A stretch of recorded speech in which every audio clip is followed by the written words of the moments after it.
Dear listener, I sometimes wonder if I've given birth to this podcast.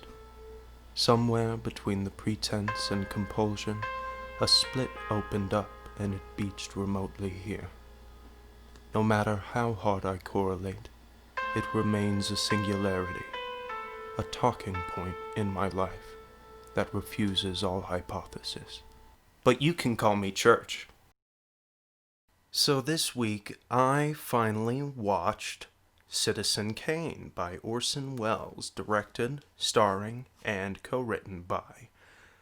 It's actually kind of a funny problem. I wouldn't have the same issue if I had all hardcovers or if all the books I read were under 300 pages, but recently I've been reading Ken Follett's The Pillars of the Earth, which is a tight and exact 1,000-page novel, and I got the mass market paperback, so I've been waking up from my tearing slumber with the front pages clawed at and distorted in shape.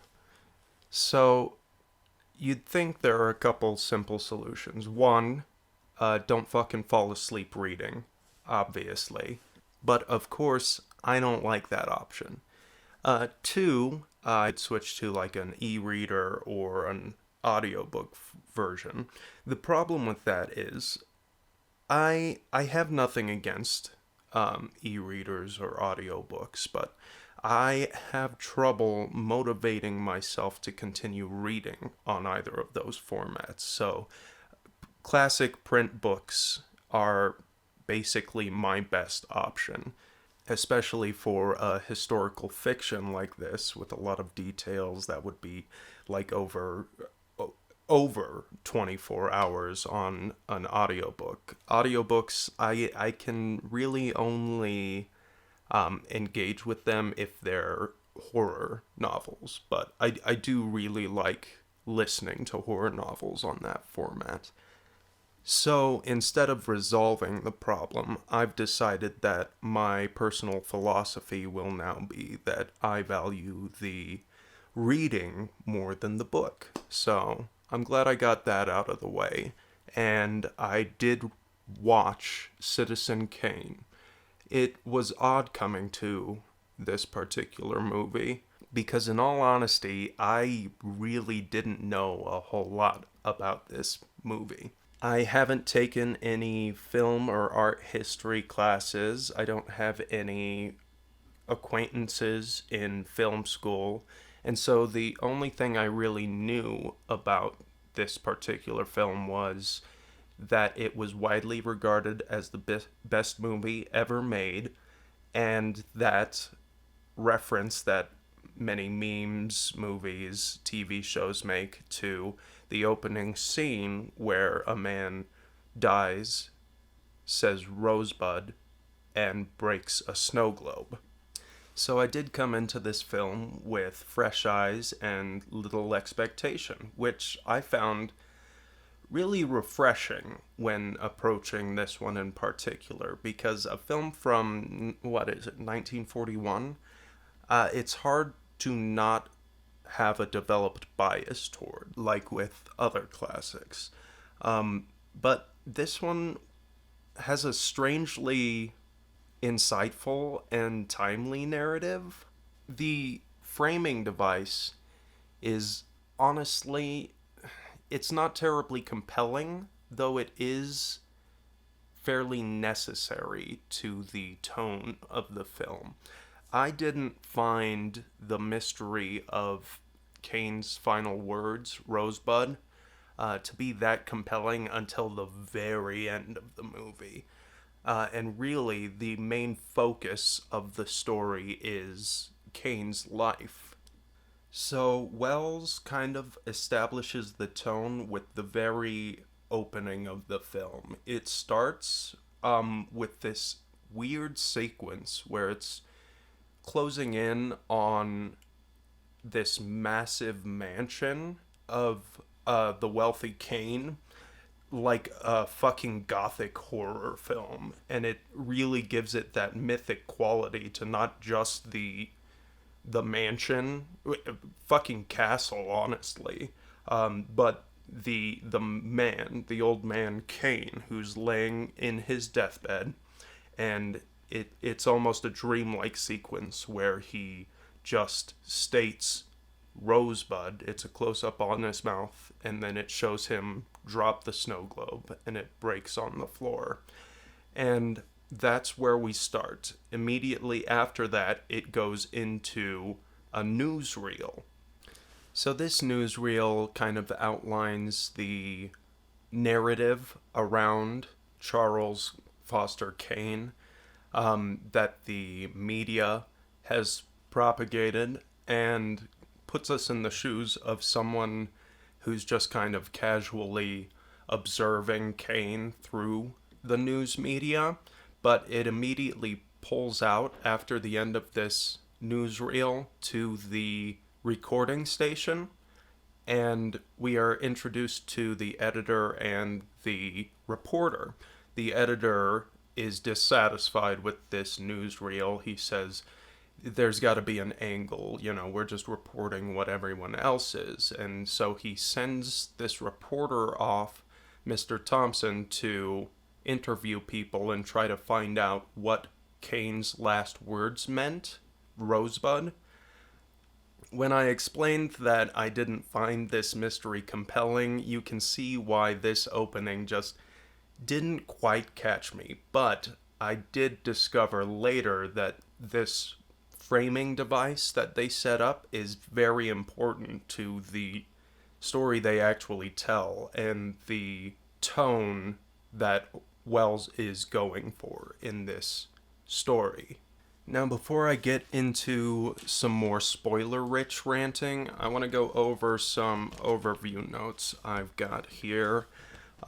This movie is surprisingly funny. There are a few lines that will stick out to anyone who's seen it before, but I think the comedy holds up really well and actually props up the story quite well. The aging makeup and the acting associated with that is fantastic. Actually, it's very convincing, and they probably do something where they integrate the black and white and film quality that they knew it would be filmed in, but it holds up really well. The miniature shots of like the bar and Kane's palace look really good. They're very detailed. If I weren't watching it as the Blu-ray version on an HD TV, I probably would have thought those were just way ahead of their time exterior shots, but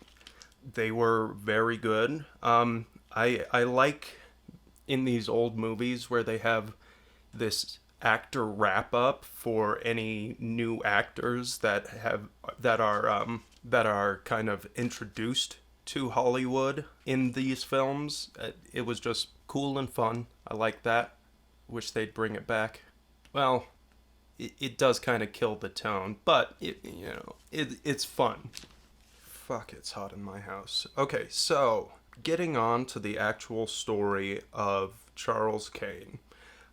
We see when Thompson goes to read Thatcher's manuscript, Thatcher is a massive banker who actually ended up raising Charlie Kane. And it's interesting because sitting in the waiting area for Thatcher's office, Thompson sees this giant fucking statue of the guy, and it's very obvious that the filmmakers are drawing a parallel to greed and ego there. But in exploring Kane's story, we see that there's some trauma that developed a sort of feedback loop where he utilized self-destruction in his personal life and then used his wealth and ego as an excuse, and it kind of fed into each other until he was just this miserable fucking prick. And so you can kind of see where he's getting it in just this opening for the Thatcher diary scene. So when Thompson begins reading Thatcher's diary, we learn that Kane inherited a gold mine in Colorado that his parents just got. Well, they bought it for dirt cheap because nobody thought it would produce anything, but it turned out to be the source of some of the greatest wealth in America at this time. And so they adopted Charlie out to the bank that would hold his earnings off of this mine until he was an adult. And it's a very interesting scene because it's fucking unheard of now.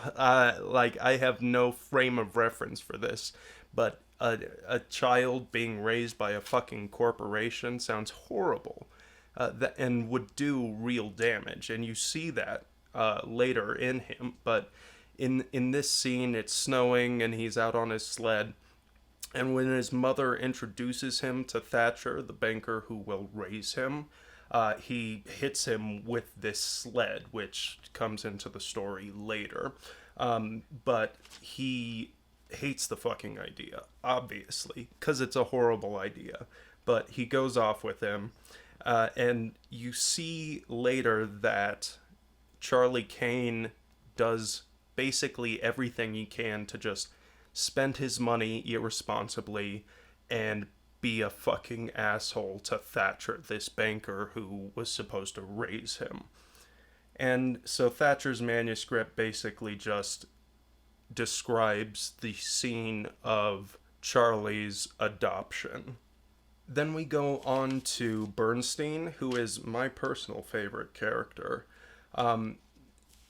He explains to Thompson the period of time where Charlie Kane bought the Enquirer and slowly built up his name as a newspaper mogul. And there's this weird fucking scene where they're all celebrating, and there's this awkward song that Charlie paid to be written about himself, and it's fucking awkward, but I do like Bernstein. So then we go on to Kane's old college friend Leland, or Jeb Leland, Jebediah, as Charlie calls him. He describes Kane's first two marriages. First to Emily, the president's niece. She was suspicious of cheating for a long time because Charlie was obsessed with the newspaper, and she hated and resented the newspaper to the point where there's this great shot where they're sitting across the table and he's reading the Enquirer, his newspaper, and she's reading the Chronicle, which is his competitor. And then we get into how Kane met his second wife.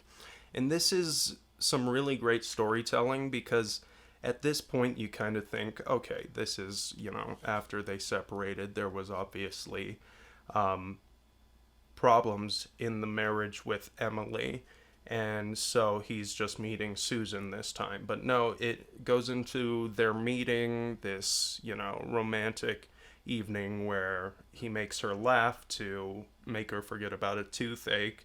And it's just kind of, nice and romantic. But then it moves forward in time to his governor campaign where we see that he's still with Emily. So you immediately get the sense that, oh shit, so this is going to be a problem for this campaign. And of course it fucking is. So he's blackmailed by his competitor who he's campaigning against with the promise of putting him in jail for his corruption. So the competitor finds out about it, and Kane is very obviously fucked in this. So the newspapers print about Susan, and his campaign in politics is over. But he does quite love Susan, and he gets her singing lessons, And eventually, when she's not hired, so there's this great line where Susan Alexander is talking to a reporter about her audition with this renowned opera house, and she says, Charlie said that if I don't get to sing at blah blah opera house, that he'll build me an opera house. And then the next shot is a newspaper clipping of Kane builds Chicago opera house. So, it's good humor, but this is where that iconic shot of Kane clapping in the spotlight and trying to start a standing ovation comes from, because he's just pushing his second wife to be a star, and he's pushing everybody to come see her shows, and it's just not working, and she's miserable. And that's kind of the progression of his story, is he's just trying to spend his money and keep everyone close so that he can be happy, but he's just fucking miserable the whole time, and he's just making the people around him miserable. So as they grow old, Charlie Kane decides that he's going to build Susan a palace. So he builds Xanadu, that estate where we first zoom in on to see his death. But Susan kind of comes to resent it. She's a New Yorker, she wants to be in the street, she wants to do things, and she's just there putting together jigsaw puzzles. And she's fucking miserable, and he's fucking miserable, and eventually she leaves him. So he, standing in her room, starts destroying everything. Because why the fuck not? Like, he has nothing, and this was all for her. The funny thing is, I had just watched Wet Hot American Summer, so this scene where he destroys her room just reminds me of the fucking scene in that where they're just going into the nurse's office and just destroying everything. But it really is kind of a sad scene that really displays him at his most vulnerable, because he's not protected by the shit he's just packing around him to avoid his misery. And this is where he grabs a hold of the snow globe. And as told by the butler later, he whispers, Rosebud. So after talking to Susan Alexander, the reporter does talk to the butler, and this is where he hears the whole story of Susan leaving and the snow globe and Rosebud, and he still doesn't understand what Rosebud is. But he comes to the conclusion that this was a man, he had many secrets, half of his life was public, and we're not going to understand what was on his mind in those last moments. And as the reporter walks through the appraisal of all the wealth Kane left behind, he talks about how it'll just be a mystery. And as it fades away from that, it shows the burning of some of Kane's stuff, and it shows someone putting the sled that he hit Thatcher in with in a furnace, and on it you can read the word Rosebud. So I'm sure there are hundreds of interpretations of this, and I could do an in-depth analysis, but I've not looked at anything. I'm just kind of appreciating my unique position as having just watched this and just gotten this information. So if you do want to talk to me about what you think this might be about, or if you've seen it and you've heard certain interpretations, please do email me at the podcast email. That's going to be churchonmondaypod@gmail.com. I will have it down in the description below. But to conclude, I think I'm going to start reading in a way where if I get rowdy at night, I will just roll over and roll the book onto the ground. So that way, in the least, I just lose my place entirely and give up. That way, it will preserve the book, it will preserve my interpretation of the story, and I will just get a terrible night's sleep. So, I will see you next time. Hope you have a fantastic week. See you next Monday. Love you. Bye. No tears. Don't fuck with more yet. Take what you can get. You're not my girlfriend.